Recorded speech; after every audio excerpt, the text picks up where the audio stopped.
नमस्कार मित्रों, आप सबका मेरे इस चैनल सापेक्ष पे स्वागत है। सभी राष्ट्रवादी बंधुओं को धर्मेंद्र मन्नू की राम राम। मित्रों, मैं एक बार फिर तमिलनाडु पे बात करने जा रहा हूँ। अब मैं एक बार फिर से तमिलनाडु पे क्यों बात कर रहा हूँ, इसके पीछे कारण है। जी हाँ मित्रों, तमिलनाडु ही वो स्टेट है जो भाजपा को 400 पार करवाने जा रहा है। पहले फेज में तमिलनाडु की 39 सीटों पर इलेक्शन हो चुका है। जी हाँ मित्रों, और वहाँ पे इलेक्शन जो हुआ है उसमें वोटिंग परसेंटेज कम रहा है। कमोबेश 39 सीट पे वोटिंग परसेंटेज कम रहा है। एक केवल अन्नामलई की सीट कोयम्बटूर को छोड़कर बाकी सभी जगहों पे वहाँ पे भी वोट परसेंटेज कम रहा है और पूरे स्टेट का भी वोट परसेंटेज कम रहा है। पिछली बार 2019 में तमिलनाडु में जो वोट परसेंटेज रहा था वो 70 से कुछ ऊपर रहा था, 70% से कुछ ऊपर रहा था। 73 के आसपास, 72, 71, 73 के आसपास रहा था। इस बार 70 से 1% कम, 69 पॉइंट कुछ परसेंट है। अब वहाँ पे ये वोट परसेंट का कम होना बहुत ज़्यादा कम नहीं है, लेकिन ये कम होना क्या बताता है?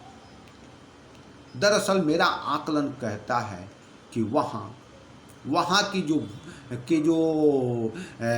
पारंपरिक वोटर हैं, जो द्रमुक समर्थक, अन्ना द्रमुक समर्थक, वो या तो अन्ना द्रमुक और द्रमुक से निराश होने के कारण वोट देने के लिए निकले नहीं, या वोट देने के लिए निकले तो बीजेपी को वोट दिया। जी हाँ मित्रों, वहाँ द्रमुक के प्रति लोगों की नाराज़गी खुलकर सामने आई और यही कारण है कि वहाँ का वोट परसेंटेज इस बार नीचे आया है। वहाँ के वोटर में विशेषकर द्रमुक और विपक्ष कहें तो इंडिया गठबंधन के वोटर्स में उत्साह नहीं देखा गया। इसके पीछे कारण था अन्नामलई की मेहनत, बीजेपी के प्रति वहाँ के लोगों में सहानुभूति, विपक्ष के प्रति भी, और द्रमुक द्वारा जो हिंदुओं के पक्ष में, हिंदुओं के लिए और हिंदू धर्म के लिए जो गलत शब्द बोले गए, जो ये डेंगू मलेरिया जैसे शब्दों का इस्तेमाल हुआ है, वो कहीं ना कहीं उस हिंदू वोटरों के लिए जो उनको वोट देते आए हैं परंपरागत रूप से, उन्हें दिल में कहीं ना कहीं ये बात चुभी है। वो या तो वोट देने नहीं निकले हैं या फिर उन्होंने पलटकर बीजेपी को वोट दिया है।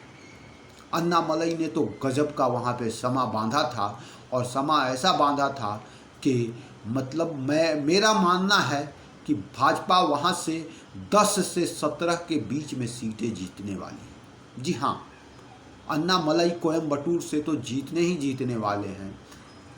वहाँ पे तो उनकी बिल्कुल, उनके पक्ष में जो वोट परसेंटेज बढ़े हैं वहाँ पे, ये बताता है कि वहाँ पे अन्नामलई के प्रति कितना उत्साह है लोगों में वोट देने के लिए, क्योंकि पहली बार लोग भाजपा को वोट देने के लिए उत्साहित थे, तो वहाँ पे वोट परसेंटेज बढ़ा है। और भाजपा को वोट देने वाले कभी हतोत्साहित होकर घर में नहीं बैठेंगे, विशेषकर तमिलनाडु में, क्योंकि वे पहली बार भाजपा को चुनने जा रहे हैं। तो उनके वोटरों में ज़बरदस्त का उत्साह था और वो ज़बरदस्त तरीके से निकले, जिसके कारण वोट परसेंटेज वहाँ तक पहुँचा जहाँ तक पिछली बार था। जबकि विपक्ष का वोट परसेंटेज जो था, वोटरों का जो निराशा थी द्रमुक के प्रति भी, और अन्ना द्रमुक के प्रति और इंडिया गठबंधन के प्रति, वो उन्हें घर में बैठना ही उन्होंने मुनासिब समझा। और भाजपा वहाँ पे तमिलनाडु में कम से कम, बता रहा हूँ, 10 से 17 सीटों के भी लोग, बता रहा हूँ कि आपको कि जो ये सर्वे जो हैं वो वहाँ पे 4 से 5 सीटें भाजपा को दे रहे हैं। 4 से 5 सीटें भी भाजपा के लिए बुरी स्थिति नहीं है, क्योंकि वहाँ पे भाजपा शून्य रही है, कोई आधार नहीं रहा है। ऐसे में 4-5 आना भी काफ़ी है, लेकिन मेरा मानना है कि वहाँ 10 से 17 के बीच में सीटें आएंगी और तमिलनाडु दूसरा बंगाल बनने जा रहा है भाजपा के लिए। मैं ये दावे के साथ लिख के दे रहा हूँ, ये कह रहा हूँ कि भाजपा दूसरा बंगाल बनने जा रहा है।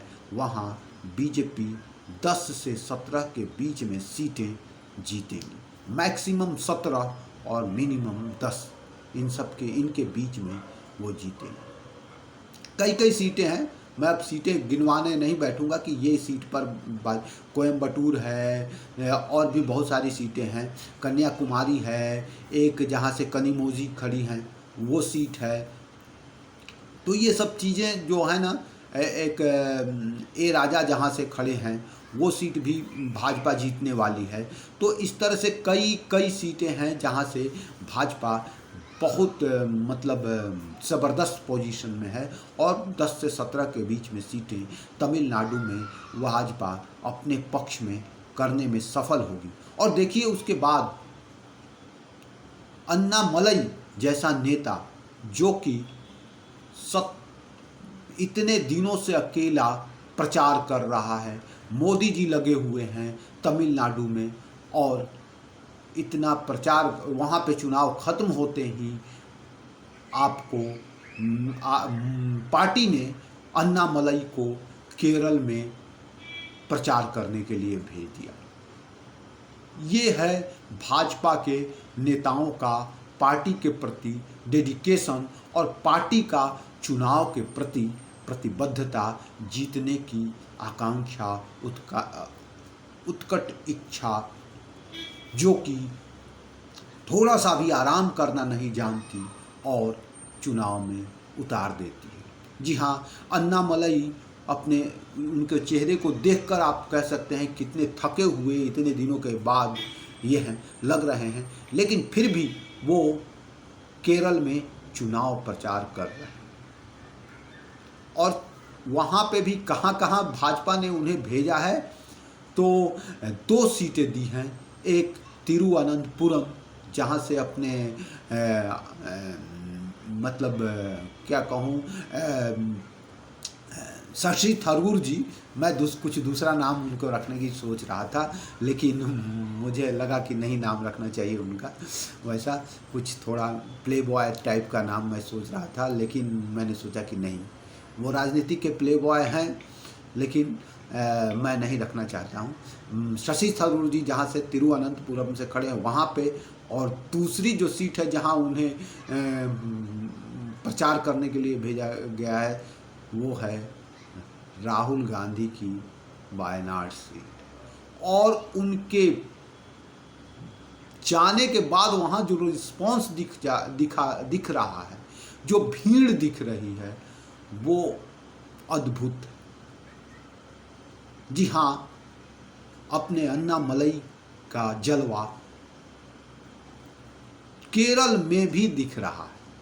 और देखिए आगे आने वाले दिनों में वायनाड और तिरुवनंतपुरम में अन्नामलई क्या गोल खिलाते हैं। लेकिन ये बात यहाँ पे मैं बात कर रहा हूँ तमिलनाडु की, तो तमिलनाडु में मोदी और अन्नामलई की जोड़ी ने कमाल किया है और भाजपा 10 से 17 सीटों के बीच में करीब करीब चुनाव जीतेगी, ऐसा मेरा अनुमान है। और देखिए बाकी सब तो 4 जून को पता चलेगा, हम लोग तो सिर्फ अनुमान ही लगा सकते हैं। तो आज के वीडियो में इतना ही। सभी राष्ट्रवादी बंधुओं को धर्मेंद्र मन्नू की राम राम, जय श्री राम। आप प्लीज़ मेरा चैनल सब्सक्राइब कीजिए, वीडियो देखिए, लाइक कीजिए और अच्छा लगे तो शेयर भी कीजिए। जय श्री राम।